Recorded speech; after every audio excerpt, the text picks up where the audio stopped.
Hope and Patience with Amelia Rope, a podcast about business, well-being and chocolate.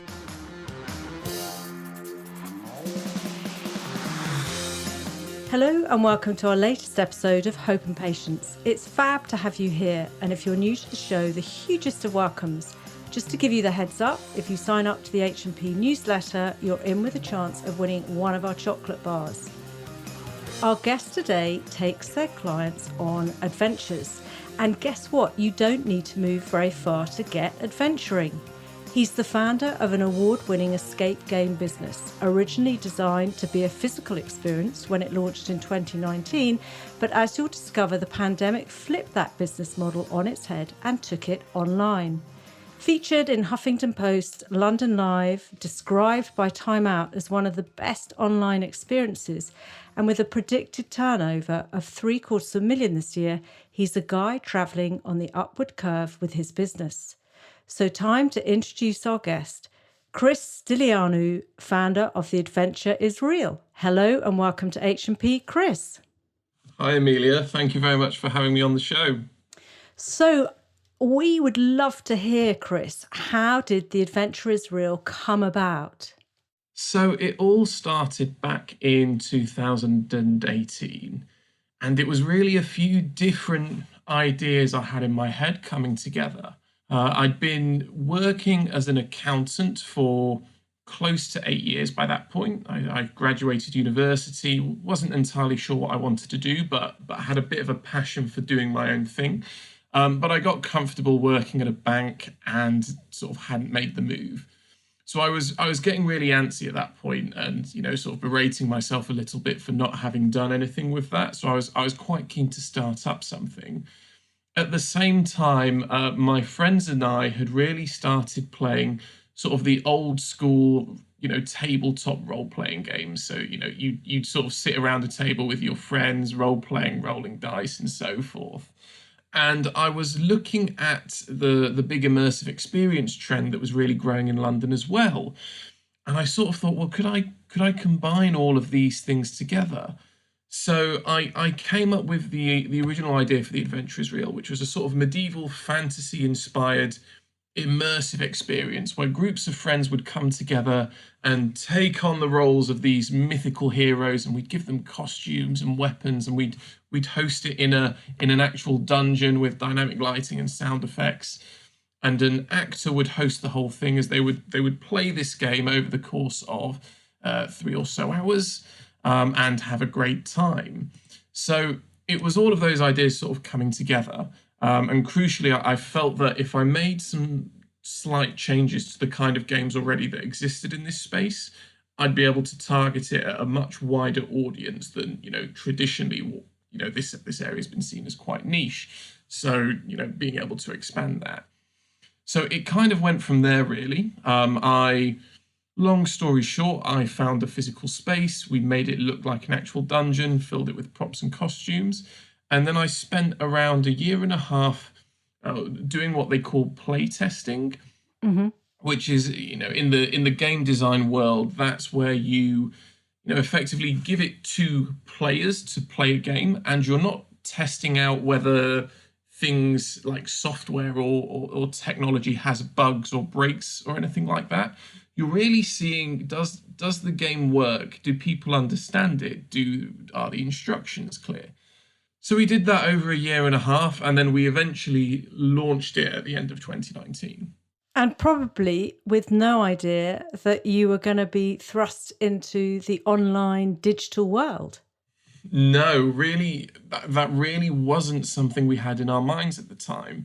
The live space for live experiences was really, really bustling. And it was still very much on an upward trajectory. So we were really excited to launch. It was the end of 2019. I got married as well at around that time. So I was in a really happy place. I thought, great, this is rolling.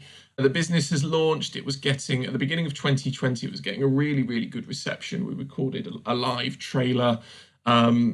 And we were sort of partnering up with, sort of ticket and lifestyle websites. So people were starting to see this and starting to chat to each other, and it was generating a lot of buzz.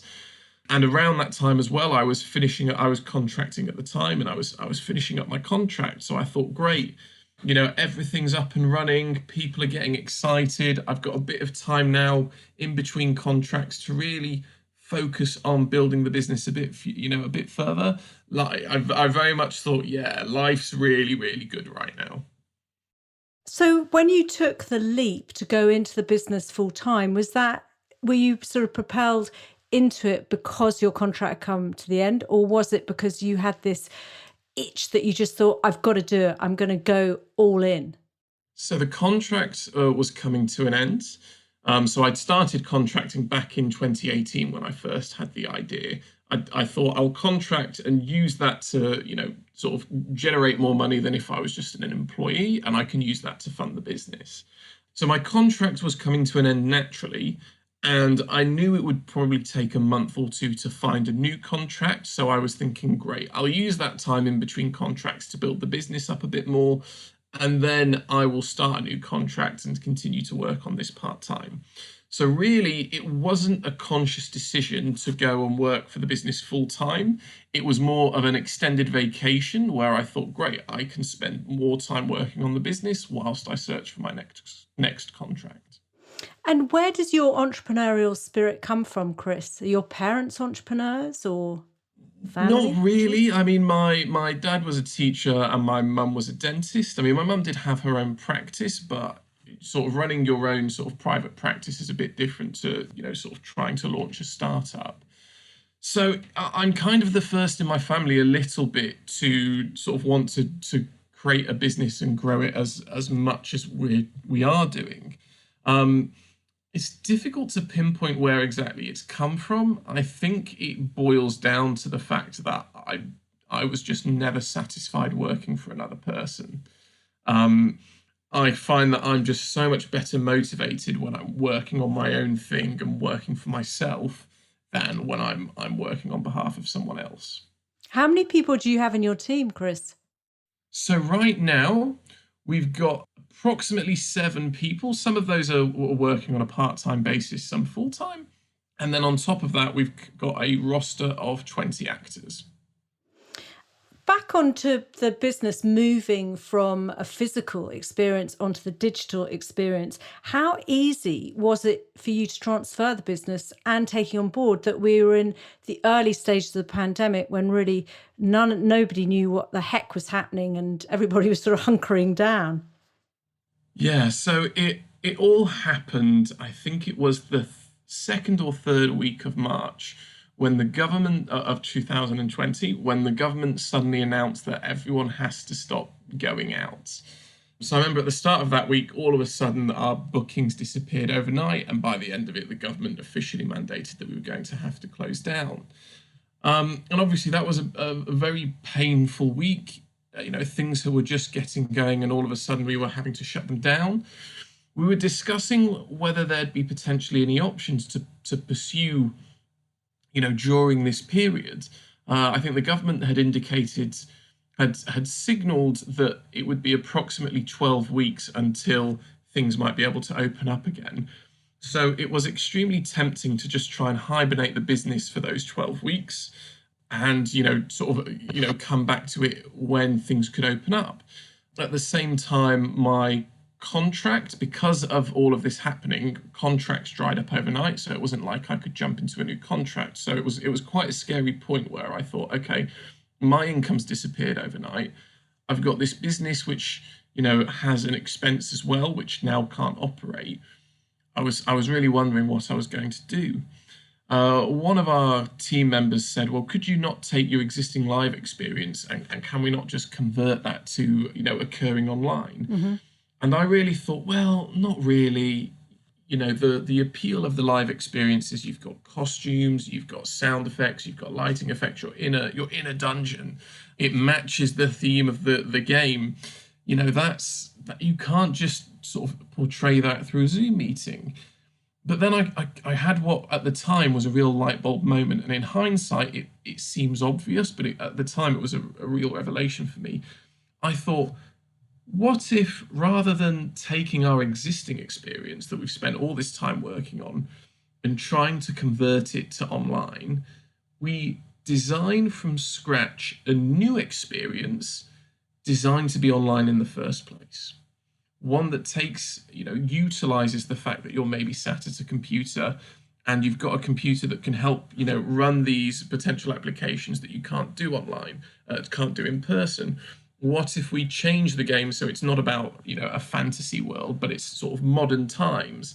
And we have whereas with our in-person experience, we could have our environment change to match the narrative. With this, we'll change the narrative to match the environment.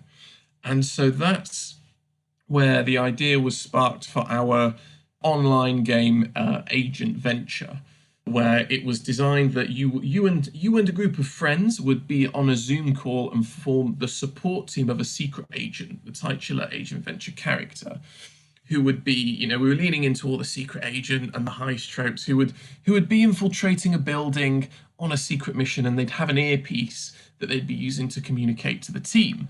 So when you're playing the game, you'd all be on a Zoom call chatting to each other, looking through materials and sort of doing these challenges, whilst your agent venture character was on the other line describing what they were seeing, because of course they were talking through an earpiece. Now, of course, in actual fact, that was just an actor on the other end of a computer, utilizing their great acting skills to narrate what's happening and switch between different characters as the players would interact with them. So it all came from there, really. And then we set ourselves a deadline of 2 weeks from generating the idea to actually getting it to market. Gosh, that's a tight time frame. It was. We wanted to be the first out there, so it was ambitious, but we hit it. Not going to lie, it was a bit of a crunch, but we got it out there, and then in 2 weeks it went live. And obviously, there's always a few sort of kinks that you need to work out when you release something. Mm-hmm. But we were very quick to look at the feedback we were getting as soon as that was released, making changes immediately, and then seeing how people responded. And then, a couple of days in, we'd refined that formula, and everyone was having a great time. We were getting 5-star reviews as feedback, and everyone was really enjoying it. What do you think the key to your very quick pickup and the growth spurt is?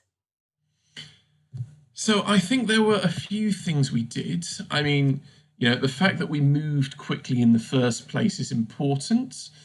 We very much thought, let's get in quickly and get it, let's create something and get it out there as soon as possible.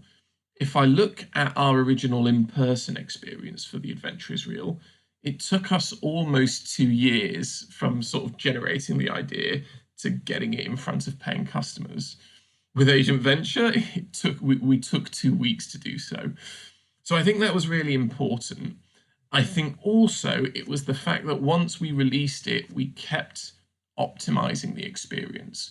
We looked at how everyone was reacting to it when you've got your live audience. And after each game, we'd be watching it and saying, okay, this works, this didn't. Let's now change this, this, and this before we put it out there for the next group. And then on top of that, I think the one thing we've done really, really well is we really thought hard about what makes a great user experience. So there's lots of little things that we did. For example, we allow people to join the Zoom call early.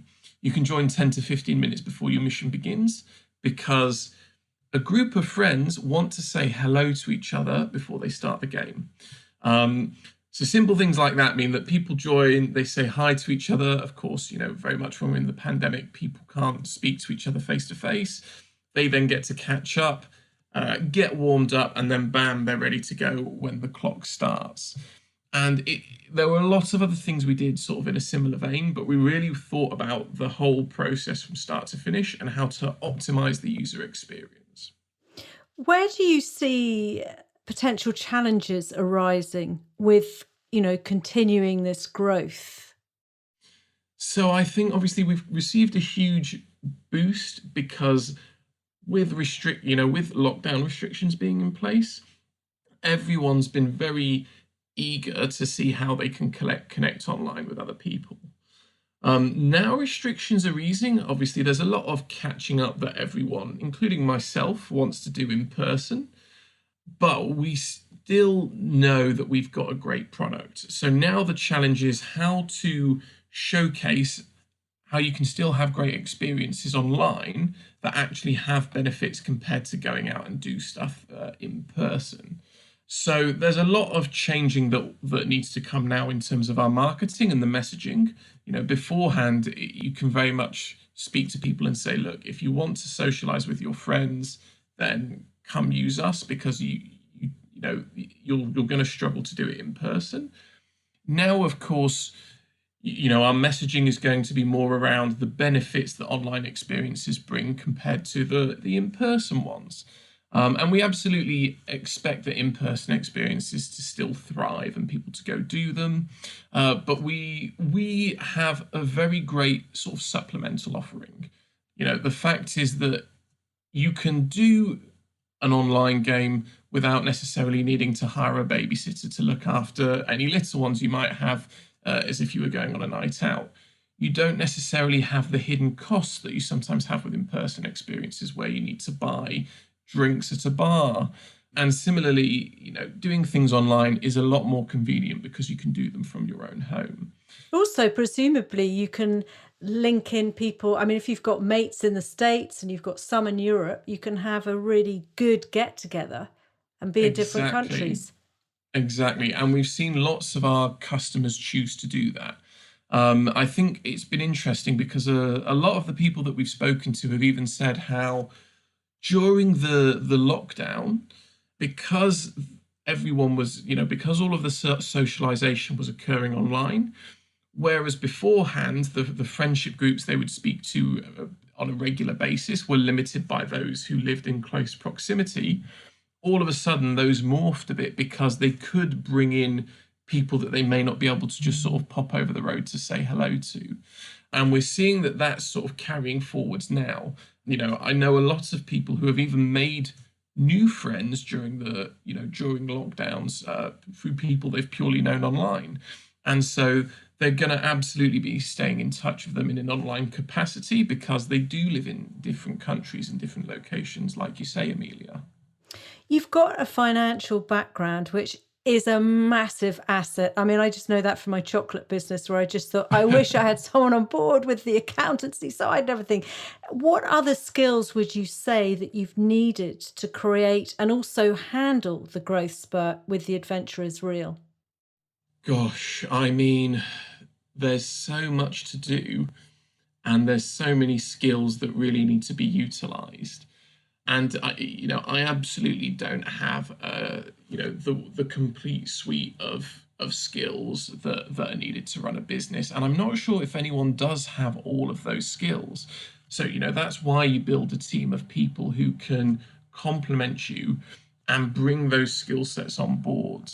Like I've got one person on my team, Luke, who's been an asset in terms of how we market our business and develop our sales strategy.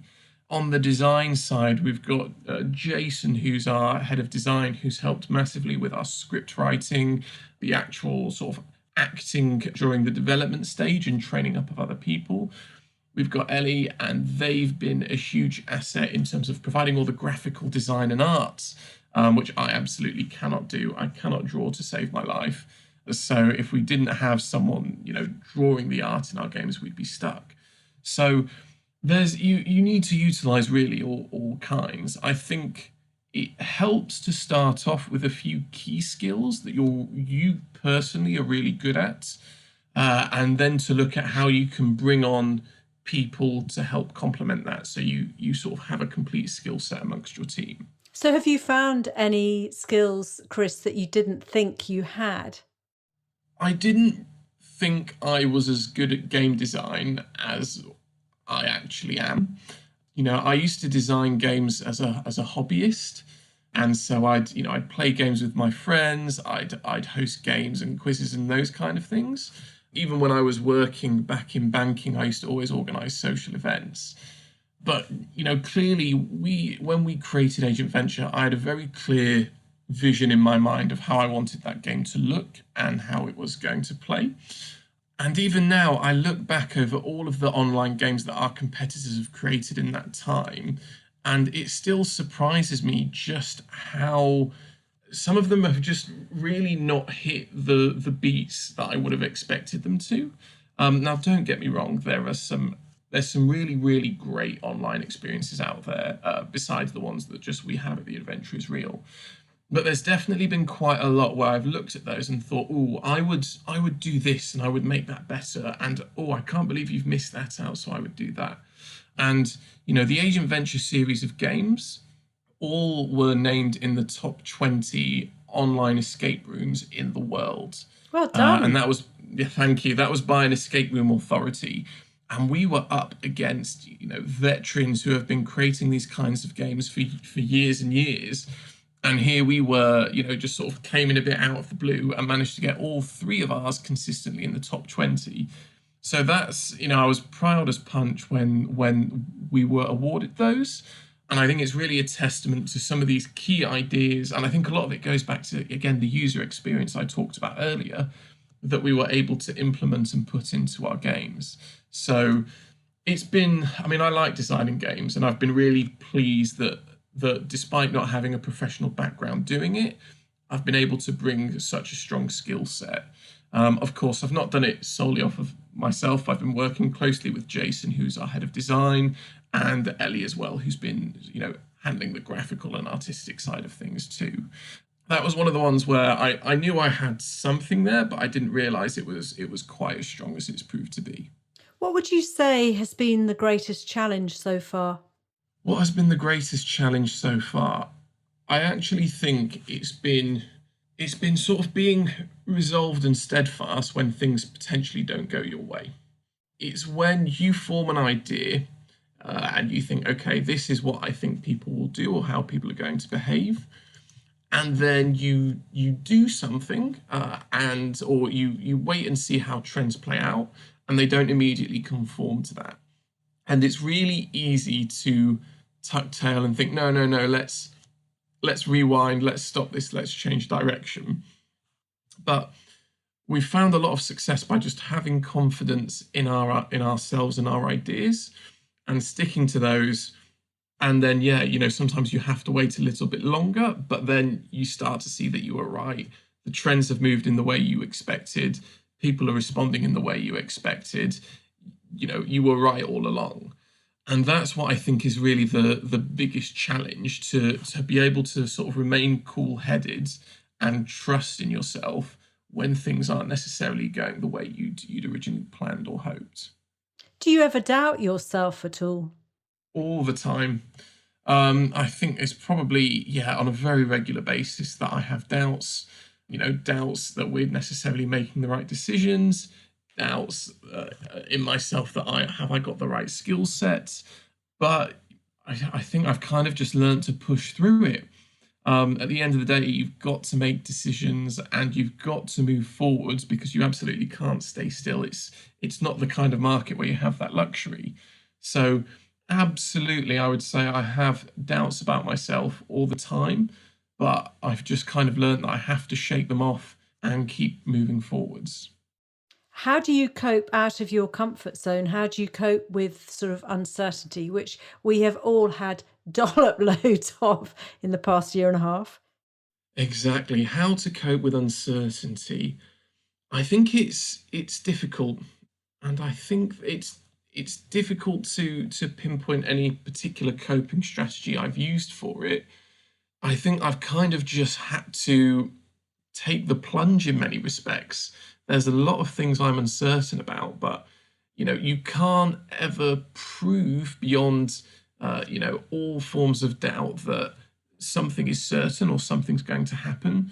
So I think sometimes the best approach is just to embrace the fact that life is uncertain and there are risks and you can't know everything, and to just run with things. Have you had any sort of moments of serendipity with the business where, those sort of coffee spill moments where you just think, oh, wow. There's not many. I can say that I've sort of got a mentoring relationship with someone I was kind of put in touch with. It's a bit of a long story, but I've wound up sort of creating this mentoring relationship with a sort of veteran in the games industry who's been mentoring me for some months now. And I'd originally I was on a program for startups and I'd asked to be put in touch with them through that. And they'd sort of come and played Agent Venture beforehand, and they reached out to me, and we sort of had a really great chat, which was really nice. And they'd said to me, "I think your game is good, and I think your business model is investable." So that was a really great moment for me, and that kind of kicked off the fundraising of the business, which we're just completing now to fund the next stage of our growth. Yeah, I was going to ask you about fundraising. How have you found that? If you can share, I don't know, you might be in a sensitive situation with it and not able to share. Before we kicked it off, I was advised by lots of people that it can really take it out of you. It can be arduous, it can be difficult. I found that the process hasn't been quite as tough as I was braced for. It still had lots of challenges, and I think there's a lot of technical aspects as well that come to executing the fundraising that are quite difficult. But overall, it's been okay, I think is my sort of summary. As a startup, equity fundraising is a very common way to grow the business. So I'm absolutely, looking at whether we might do another larger round in the future. I think if every round we did went the way this one has, I would probably be very, very happy. Well, you're very lucky. It must have helped to have had your really solid finance background, I reckon. I think it did. Obviously, it's very easy for me to understand our numbers and present those to people and talk to potential investors about what our numbers mean. So I think that definitely has helped. What are your ambitions for The Adventure is Real? So the Adventure is Real as a business. We want to grow that to be the place to play online games and experiences. Agent Venture is our sort of premier series, which we absolutely are looking at continuing in the future. But we're creating new games as well. We're working on our next one at the moment, which is a completely new IP with a very different theme and actually different gameplay. But again, it's played by people online and it connects them, and I'm really excited about it. But we're going to be creating a host of new games, all online, all with live actors as part of the experience. And we really want to grow that. So it's the place to be and the go-to place for when someone wants to look at a fun online game to play with friends, they will come to The Adventure is Real. Who or what would you say has been the greatest influence so far? Gosh, it's a difficult one to answer because there's lots of entrepreneurs that I really admire in this space. And also, I think a lot of the time I'm really sort of pushed to try and prove myself. I think a large part as well is my father died suddenly last year of a heart attack, sort of in August 2020. And growing up, if I ever got upset or down, my dad would always say like, "Oh, don't try and feel sorry for yourself, Chris. You need to go out and do something that will make you feel better." And I think there's a large part as well that sort of like since that happened, I've kind of just thought, yeah, like, I've got to make this a success now. Like, I've got to honor my dad's memory a bit. And, he was always one who believed in me and was always pushing me and was always saying like, "Oh, don't, you should go for what you want to put your mind to." And, crucially, don't sort of sit around and mope and if things go badly, don't just sort of sit there and do nothing about it. Go sort it out. So I think that's had a large influence on me, and I think especially when there's been the sort of the low times over the past year. Yeah, I think I'd say that. That must be so challenging, Chris. I'm sorry to hear that about you losing your dad. Death is a challenge, and it must have been even more challenging being in lockdown. But I'm sure his spirit's around, and I'm sure he's dead proud of his boy and looks down every now and again and probably nudges you in the direction that he thinks you should be going in. Yeah. So, Chris, do you ever have that sort of inner critic, that internal negative sort of monologue that tells you should be doing this, or, why did you do that? Do you ever suffer from that, like so many of us do? I'd say absolutely. I think sometimes I can be sort of quite very critical of myself. And, I've even had people people say to me, my family members, like, Chris, you always have to worry about something. It's almost like it's my hobby. Like, if I'm not worrying or anxious about something, then my brain finds something to be anxious about. I mean, I would say absolutely, but I think it's just something that a lot of people have. And you just need to try and learn when to listen to it and when to ignore it. Because sometimes the inner critic is telling you something valid. And, I'm sure, I'm not a psychologist, but I'm sure there'd be some psychologists out there who would even say that you've evolved a sort of inner critic because it's there to warn you when something might be a really, really bad idea. But yeah, it's learning to ignore it sometimes, but also to listen to it as well, I think. So we're going to head into our quick fire round now, Chris. Okay. Optimist or pessimist? Optimist. Introvert, extrovert, or a mix of them, which is an ambivert? I'd say introvert. Perfectionist or non-perfectionist? Perfectionist. Early bird or night owl? Early bird. So now we can head into our chocolate break. And Chris, I hope you've got your bar by the ready. Chris Yeah. has picked, to play safe, to quote him, to play safe, he's picked dairy milk. And actually, it's the same as one of our guests in series 1. I think it was Freddie from Freddie's Flowers is a dairy milk guy as well. Why did you pick this bar, apart from playing safe, Chris? I mean, dairy milk is a classic. It's very much timeless, and I still think it is still quite a British institution. I mean, I know Cadbury's were bought out by Kraft a few years, probably more than a few years ago now. But ignoring that, I still think dairy milk is just really nice. Will you tuck in to have a quick chunk? Because then I'm going to be tapping you for more answers. What I love about Cadbury's is, yes, they did sell, and that was unfortunate but the point is that the Cadbury family were just so incredible in the chocolate world and what they created and how their business model worked by setting up their model village and everything else. It's really iconic name. Right. So I would love to ask you your thoughts on the words success and failure and really what they mean to you. Oh, success and failure and what they mean to me. I mean, I think at the end of the day, what actually comes to mind is that they're not absolute. And I think sometimes we've grown up in society with stories that have definitive endings, usually happy endings. And so we kind of grow up thinking, oh, great, I just need to, storm the castle, slay the dragon, and save the village, and then everything's happily ever after. But that's not how the real world works. You have numerous challenges you're always going to have to face. So you can succeed in one thing, but that doesn't mean challenges are ever going to stop. And crucially, the flip side of that is failure. And again, I think we've grown up with very binary outlooks to things that you either succeed or fail, and then that's it. Failure is normal. And, you can fail at something, and that's not the end of the world. You just have to try again until you've succeeded. So, and, even a lot of the times failing at something means you've tried something new.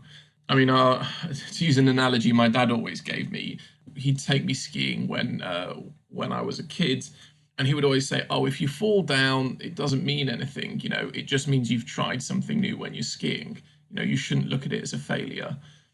And I think that kind of sums it up, really. If you failed at something, it's because you tried something new. And it doesn't mean that there's anything wrong with that if it doesn't go the way you want. But you do need to get up and try again until you make a success. Absolutely. So, Chris, the important side of running your own business, I found, and I still find now with my podcast, is the balance of looking after yourself. How important is incorporating well-being, wellness into your day, and do you manage to achieve it? I think it's paramount, really. And I say that as someone who doesn't always do the best job at incorporating and sort of looking after their own well-being. It's very easy to get wrapped up in work. And especially when you run your own business, and you can't always, you need to be looking after your clients and customers, and you really want to put them first to give them a top-notch experience. So, if a customer emails you, you want to get back to them straight away. If a client calls you, you want to be able to pick up the phone. But crucially, it is important to look after yourself, because if you're not operating at full capacity, or you're depleted, then you're not going to be able to deliver the best experience and work at your best. I like to think I'm getting better at this for myself. I've started trying to take regular breaks. I like to sort of take, if I ever get really stressed out, I like to just sort of take 10 to 15 minutes to go to a quiet place and maybe listen to some relaxing music, to try and sort of calm myself down, and then sort of get back to work. I still think I've got a lot more to do in terms of this and looking after myself, but it is important, and I think everyone should really be looking at how they can take their own well-being seriously when running a business, and how to ensure that it's incorporated into their lifestyle. Do you do any physical exercise, Chris? I used to do lots of physical exercise back before March 2020. I used to be a very avid gym goer. Over the past year, my level of exercise has been much lower. I've been sort of living out of a flat, which hasn't made things easier. I've not been able to create a home gym. I've been doing running quite regularly. I'm quite a tall and heavy chap, over 100 kilos, so I can't run very far or particularly quickly. But I have been running, which has been helping quite a bit. The past few weeks, I've got a new puppy, so I've not been able to sort of run in the morning in the same way, because I've had to look after them. Well, they're going to get you running as soon as they're old enough. You're going to be out there. So what puppy have you got? She's a French bulldog called Mabel. Oh, sweet. But she'll be dragging you out, Chris. I think she's gonna get you super active. I know.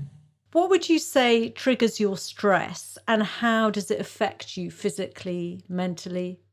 I think there's a few different things. One thing that I think has been something that just affects me as a person for a long time is when new obstacles and challenges arise out of the blue, especially when it's, things like I'm working on something and a new email comes in and I think, oh my God, I now need to deal with that on top of what I'm already working on. I've found that often, I will get extremely stressed when I've got a lot to do, because my brain will think, oh, I need to look, I've got this massive to-do list in my head. I've got to remember all of these things to do. I can't let go of them, because then I'll forget to do them and then I'll wind up in trouble. So, that I've been able to resolve by actually just on a regular basis writing things down. I like to write a to-do list on a regular basis, because it means I can take all of those thoughts that I'm sort of storing in my head and I'm panicking about, put them on paper and think, oh, actually this isn't that bad. I can just tackle these in this order and that will be okay. I think that's a large part of it, just letting that pile of things to do pile up and not being able to sort of approach it in a structured manner. So, managing that helps a lot. I'm definitely with you on a to-do list. I do that. I find psychologically it really helps, especially when you shift that page and you think, wow, I can turn the page. So would you say that how do you sleep? Would you say that you sleep quite well?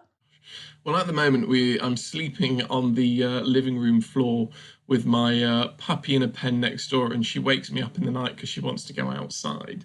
So over the past few weeks, my sleep hasn't been optimal. Before that, I would say that I sleep okay, but not amazing. And I think that's something I've actually struggled with, and I'm getting better at, but I still struggle with, is turning off full stop. What I find sometimes is it's very difficult for me. If I stop working for the evening, I'll sit down to try and watch TV, but I'll wind up messing around on my phone and looking at my emails. I'll still think about work. And crucially, I found that causes problems for me, because I don't actually get any downtime. It's what I found actually helps is enforcing downtime on myself by making myself do an active activity. So actually, what's really helped me is playing video games. Well, hold on. Doesn't that really stimulate your brain? Well, here's the thing, it distracts me from work because I'll sit down to play a video game, and for that hour or 2 hours I'm playing my video game, I won't be thinking about work, I'll just be thinking about the video game. I'm not Um, convinced about that strategy, Chris. I think everything needs to be turned off. No wonder you can't sleep. You're plugged in. I mean, I think I probably am, but all I can say is that if I play a video game for an hour or two after a hard day of work, then that really helps me switch off from work itself. I'll make sure that I don't finish playing a game and go straight to bed. But I found that playing video games sort of really helps, make it enforces me to have downtime. And so in doing that, I actually feel a lot more relaxed because I've actually had a break from the work mindset. What music, Chris, would you say makes you feel good? And what book would you miss if it wasn't on your bookshelf?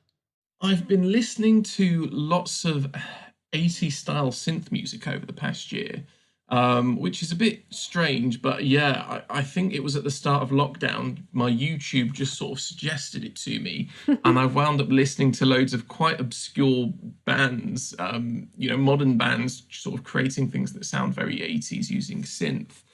So I've been listening to a lot of that, but then on top of that, if I really need to relax, I'll listen to Enya. So if I'm having a really stressful day sometimes, I'll sometimes just put Enya on and that will relax me quite a bit. I've forgotten about And Enya and Orioko Flow. Was it something like that? yes, Orinoco Flow, classic. And yeah, that kind of stuff really chills me out. And your book that you would miss. I'm assuming that you have time to read a book, but now I'm thinking maybe you don't. Yeah, I'm still needing to improve my reading. And I think one thing I really want to do over the next 12 months is come out with a real plan for the books that I want to read, fiction and non-fiction. So in terms of books that I couldn't live without, there's a really great book. So if I can say two, there's a really great book on game design, called Game Design: A Book of Lenses by Jesse Schell, that is a really, really interesting book and a really interesting approach to how we play games. And in terms of sort of a book that I like to read for fun, there's an author, Joe Abercrombie, who's got a series of sort of fantasy books, and the first one in that was excellent. The Blade itself, I'd recommend that. What advice would you give to anybody who's running their own business at the moment and needing a bit of motivation, or someone who's thinking about starting up their business? I think probably say just, if I had to boil it down to a sentence, just do it. You can spend ages trying to convince yourself if something is the right thing to do or not, but you can waste a lot of time and still not necessarily get anywhere. So I think with things like this, it's sometimes best just to sort of take the leap, and you can, worry about things later. Once you get moving, a lot of things will fall into place. And Chris, the podcast is called Hope and Patience, as you know. Where have you had to have a lot of hope and patience? Gosh, I think after we released Agent Venture for the first time, we had a really great sort of initial response. But obviously, there was then a period when we were, like sort of developing the sequels. And alongside that, that was when my father passed. That was a really tough time, as we were sort of waiting for, like trends to change and people to sort of play our newer games. And obviously, I was sort of dealing with the death of my father. So I'd really say that time sort of was August, September last year. I really had to use a lot of hope and patience in terms of the business and just life itself. But it paid off. October, November, we started getting lots of corporate bookings coming in, and everything just sort of exploded from there. So where can our listeners find out more about The Adventure is Real and hear the latest? So you can check out our game, Agent Venture, at www.agentventure.com. And you can also go to www.theadventureisreal.com to see the latest that we have out. I would love to say the hugest of thanks, Chris, for joining us today on Hope and Patience. It's been a real treat to chat with you. Thank you very much, Amelia. Thanks for having me, and it's been great to talk to you too. Anyway, before I go, it's time for my book recommendation and quote for this episode. So the book is all around happiness. Now, the definition of happiness can mean something different to us all, and this book is a fable which gets you exploring happiness, and it's written by the psychiatrist François Lelour, and it's called Hector and the Search for Happiness, and it's a real gem. And the quote for this episode is from the book, and it's one of Hector's lessons that he learnt about happiness. It's a mistake to think that happiness is the goal. A huge thank you for finding the show. I hope you enjoyed our chat. Don't forget to follow, subscribe to get the latest episode. And if you're enjoying the show, it'd be truly fab if you could rate and review it, or better still, share it with folk who may value a gem or two. Any book recommendations, quotes, songs can be found in the show notes and on the website too. Let me know what you'd like to hear more of, less of, none of. If you'd like a shout out on the show, just ping me a DM on Insta or ping me an email. Until the next time, however challenging your times get, keep that very special inner sparkle you have shining. Hope and Patience with Amelia Rope. Join the conversation at hopeandpatience.co.uk. Find Amelia on Facebook at Hope and Patience or on Twitter and Instagram at Amelia_Rope.